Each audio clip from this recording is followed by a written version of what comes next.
Hey, welcome to Case Briefs with Megan. Let's make this case brief.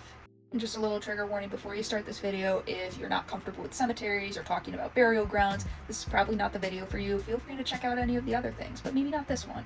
For this case today, we have to talk about something new that we haven't talked about in our property law cases, and that means we need to discuss the concept of what is an easement.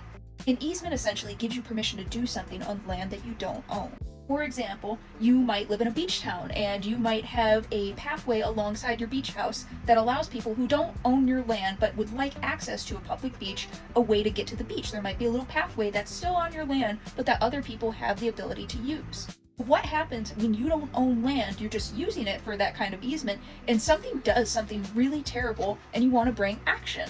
And that's something that we discuss in this really bizarre case called Feeley versus Andrews. So this all takes place in Cambridge, Massachusetts, in Mount Auburn Cemetery, which is one of the most famous cemeteries in the continental US. It's a very big cemetery. You can go take a look or do a tour even if you want to do that now. There's a lot of really famous Bostonians that have been buried there, and one of them, or at least hoping to be, is a man named Peter Feeley who purchases a family plot for his entire family to be buried there someday. So under the law at the time, purchasing a burial plot in the cemetery was considered an easement. We are giving you specific permission to use this plot of land to bury your loved ones. Mr. Feeley goes ahead, he does a whole purchase agreement, and apparently under the statute of frauds at that time, everything that needed to have an easement to go along with a purchase agreement needed to have some sort of seal pressed into the document. And you know what wasn't pressed into this particular purchase agreement? That seal to create a formal easement. So the family plot is eventually used. It's used to bury Mr. Feeley's wife, it's used to bury one of his children, and then finally it comes time for Mr. Feeley, who passes away, to be buried.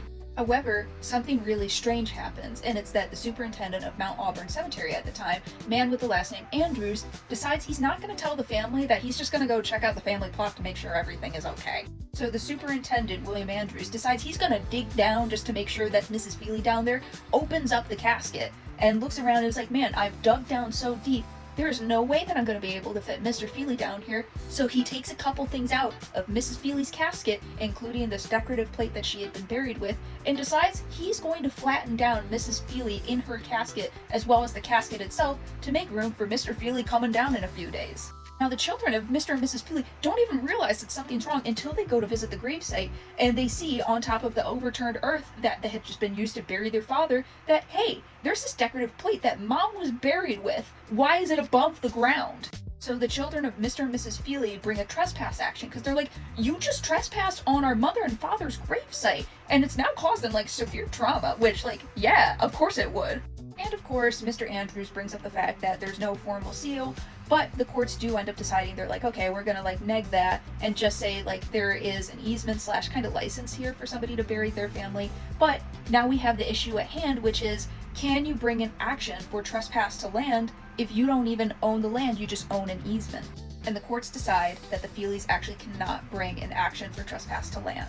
So do you remember how we talked about the concept of easements in that they're permission to use a piece of land for one particular purpose, right? The particular easement here at the Mount Auburn Cemetery is you have permission to bury your family members on this one very particular set of land. That doesn't give you ownership rights to that land, it just means you have permission for Mount Auburn Cemetery to bury your family on that land.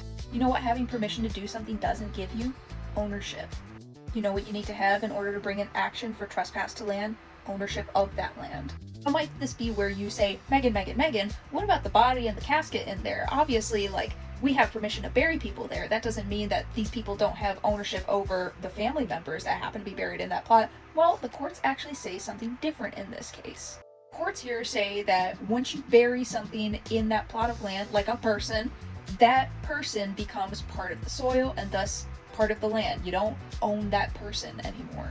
Now, does that mean that there can never be a court case brought against Mr. Andrews? No, the courts say that there is some other way. It's not right that he went and messed with somebody else's family members, and there's definitely another action that this family can take. However, trespass to land isn't the way to go about this. And if you learned anything from this case, keep your embosser on you at all times for your easements.